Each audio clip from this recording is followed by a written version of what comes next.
Fairfax County recently developed bicycle parking guidelines to provide guidance to developers on types and placement of bike parking.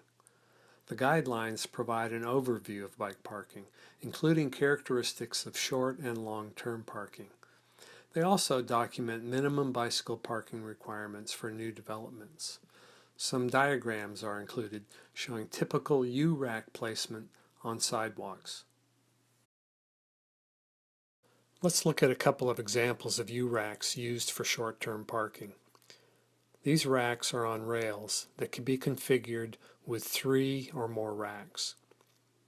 There's plenty of space on each side of the racks. The racks are on 2 rails set on the concrete.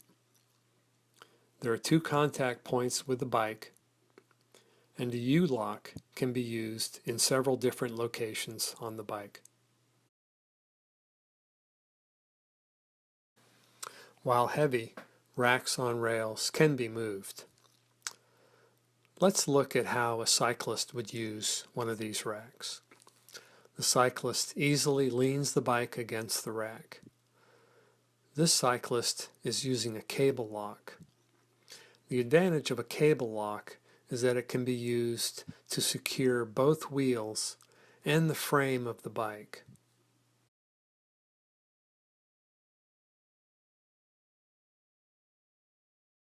These swerve racks installed in concrete are an acceptable variation of the U-rack.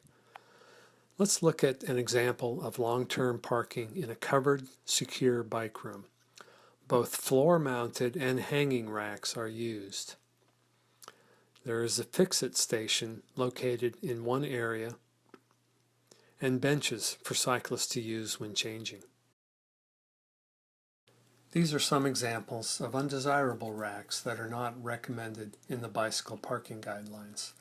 This is a wave rack, and a problem with the wave rack is that there is only one contact point with the bike, so the bicycle is very unstable. There are also a limited number of ways to park the bike, and the capacity of these racks is often overstated. So what many cyclists do is treat the rack like a U-rack and park parallel to the rack. That way there's more than one contact point and a U-lock can be used.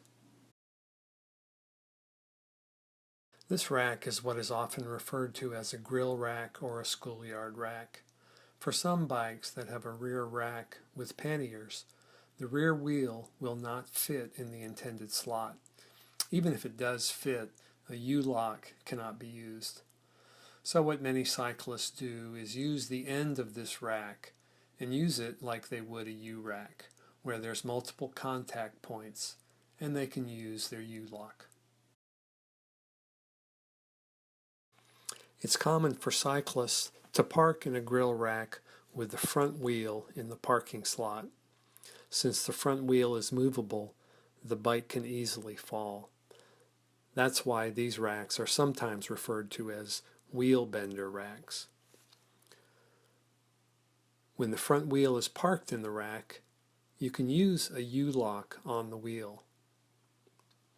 But as we'll see, it's relatively easy for someone to release the front brake and the quick release and then walk off with the rest of the bike. As you've seen, the standard bike rack is the inverted U-rack, and in this installation they are installed on rails. It's a relatively inexpensive solution to providing simple but effective bike parking.